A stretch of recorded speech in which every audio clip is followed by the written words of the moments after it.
yeah, in very good shape. Okay, Melini, likewise, we're going to put you in the team secret room and take Puppy out and put him on here. What do you do? I think one thing that they share in similar with EG is that they tend to draft a lot of late game, and I'm very surprised that they only went with the SF and the Viper that didn't scale too well. So just draft a lineup that scales well. They're good players all game. They don't really have a weakness in their timing, except the first few minutes, I would say. Sometimes they draft too greedy of lanes, which was the complete opposite of last game. It's quite an incredible achievement already when you think about eHome. I think LD mentioned in the commentary that they were only just on the last day got out of that bottom four. Had to win a couple of games to get out of that and get in the top four. They've done that. They're now in the upper bracket. They get the worst possible draw in the entire quarter-final against the hot favourites, and they've won the opening game.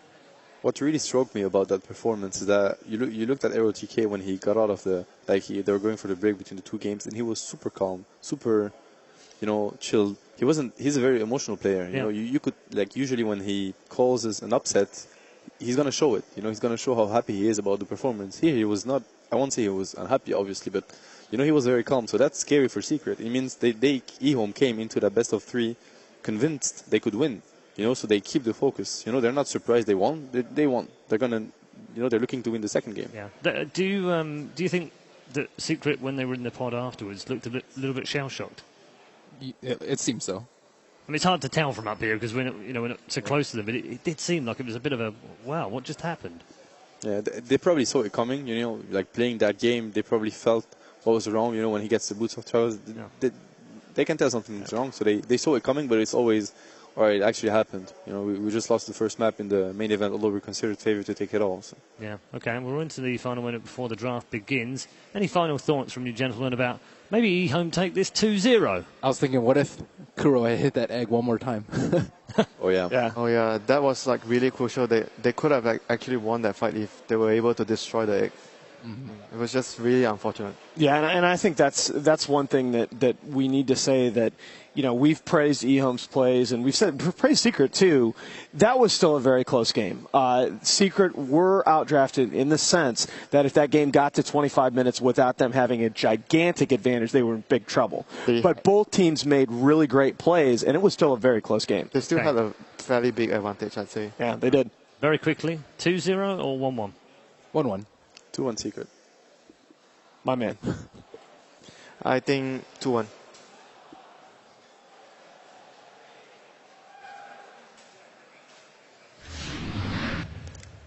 Team Secret versus eHome.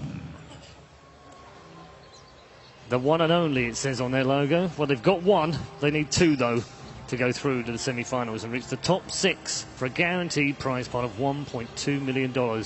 And that's a minimum. We're into the draft for Game 2 between eHome and TC.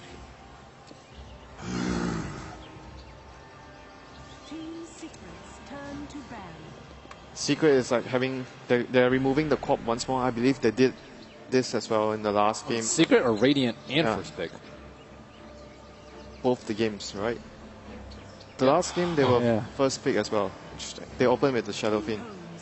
That's that's very unusual. It is, yeah. Yep. But I think between 2/3 and 75% of the games in this patch have been played. So that means eHome prefers Dire because they. Yeah.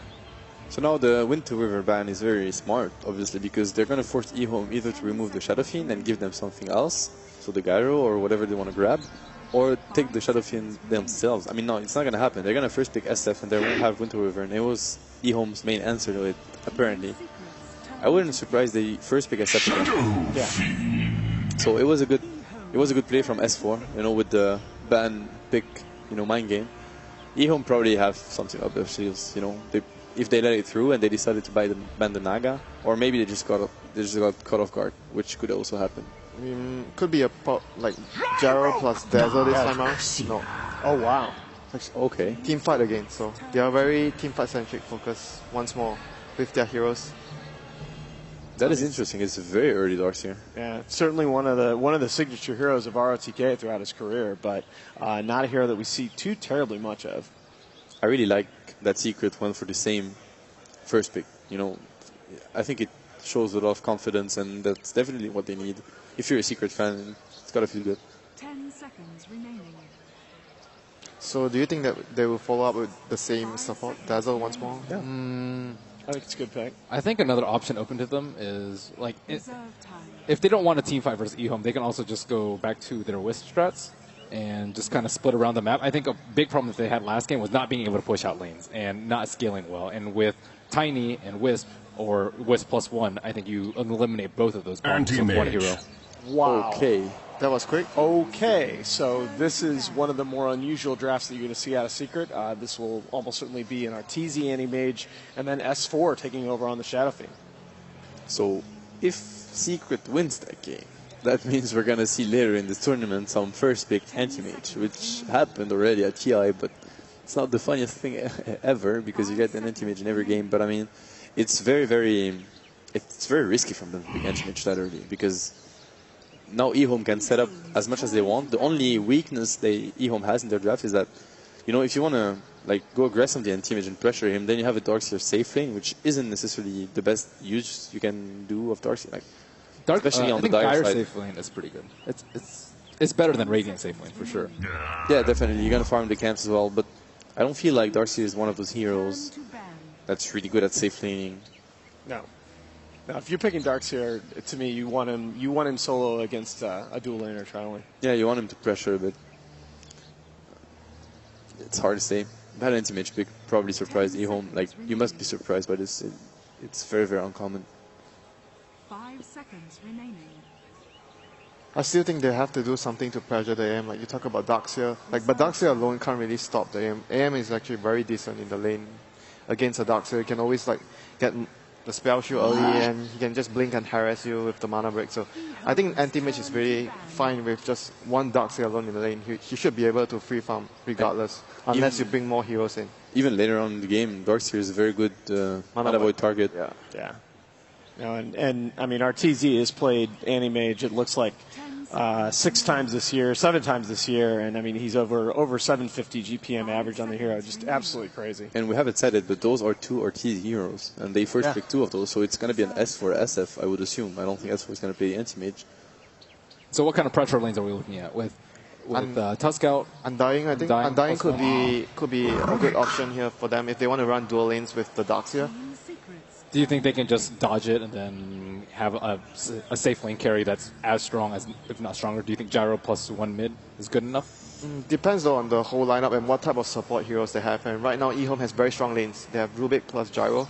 Their lanes are very strong. So if they do like Darkseer +1, any strong strength hero to disrupt the anti-mage's farm, the anti-mage can't really go anywhere else. Yeah, I like the Rubik pick to deny it from Secret. That's definitely a Kuro hero. The Dazzle pick certainly expected. You'll see Puppey taking over that role. Again, Secret's draft is, like, I mean, I'd say more balanced, but it still lacks a lot of disable for now. So their last picks are going to be very important. I don't think drafting something like a Spirit Breaker or Viper again will do them any good. I think it will.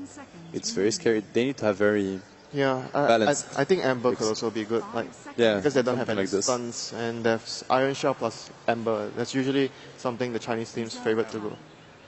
It's pretty scary in the middle game if you don't have lockdowns against that.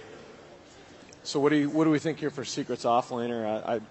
I'd lean toward an Earthshaker, although Zai doesn't play that hero too terribly much. There's still a Brood in the pool. There's still Brood. Ooh, wow. Yeah. But there's Darkseer on eHome side, which sort of discourages the Brood mana pick most of the time. Especially also if you pick Brood AM, although it can be good later on in the game, you're kind of forcing your opponent to go aggressive when you have an AM. You're basically, hurting your AM. I mean, they do have the combination of the Dazzle plus the Brood, which Templar is very Assassin. strong. So they might be still thinking about setting up for the Brood, but eHome definitely has answers for the Brood. TA, so they're looking to pressure the SF. I think in that game, if eHome manages to destroy SF somehow or really shut him down in the early phase, they're gonna do really good because first, they're gonna be able to pressure way more because AM is not gonna come online before minimum 20-25 minutes. And they don't have to worry about taking the game late. Yeah, exactly. And also SF is going to be looking to farm jungle because that's going to be the only, SF is going to take the safe farm, and that's usually what AM wants to do. So it's going to make it really hard for Secret to, balance their farming. Yeah. So CTY's last game on TA was 12-2-11 at Mars TV against Empire, and that was against a Tiny Wisp from Empire. So very strong numbers on them here. This pick will determine more or less what Secret wants to do. I feel like it could be really hard to distributing the farm equally between the Shadow Fiend and the AM, and I would say Shadow Fiend would more or less might have to take a sacrifice, like he takes less priority and given more to the anti-mage, depending on how the game goes for them. I still feel like you've got to have some kind of AoE control for your offlaner. Tidehunter doesn't make sense because you've got 2 heroes, even 3, that can buy a BKB already on the side of eHome. I still Earthshaker I feel gets there earlier with this combo. I think Shaker is a pretty good pick indeed.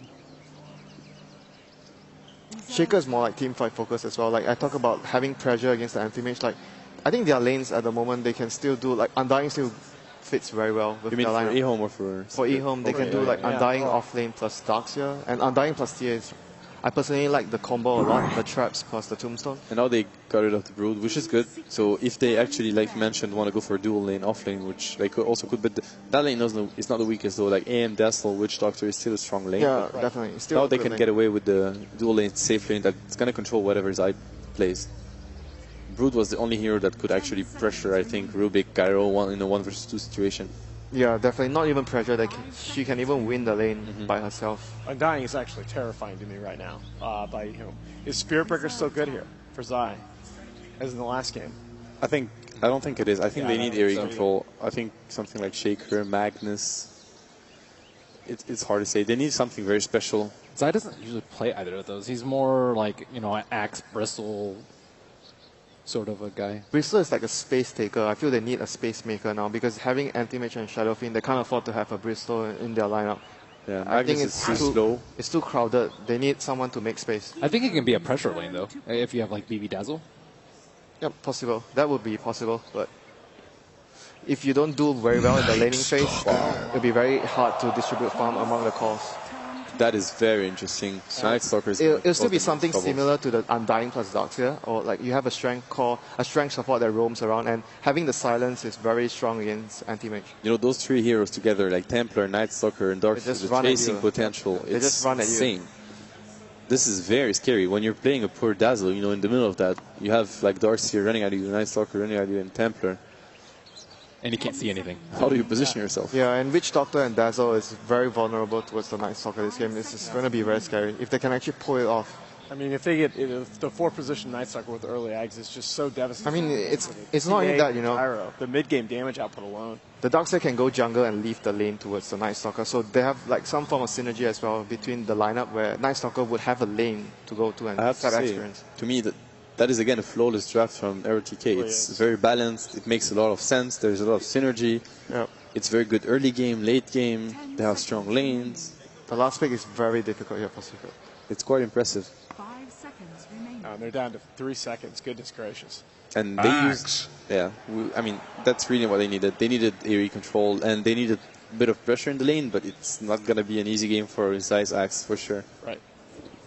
Okay, thank you very much. And we are heading into our second game of our second series of the day. The last quarterfinal of the upper bracket. Is it about to come to a premature end for Team Secret? We're about to find out. Let's go back to the commentary team. Ladies and gentlemen, welcome back. We're live here at Key Arena. I'm LD. I'm joined to my right by Blitz. Blitz, a lot we want to talk about here as the draft concludes. eHome, very balanced, very versatile, leading 1-0 against Secret. I do want to follow up on what the analyst talked about, which was that eHome prefers the Dire. That is true, but they not only prefer the Dire, they prefer it over first pick. They actually had selection in this game, and they still go Dire.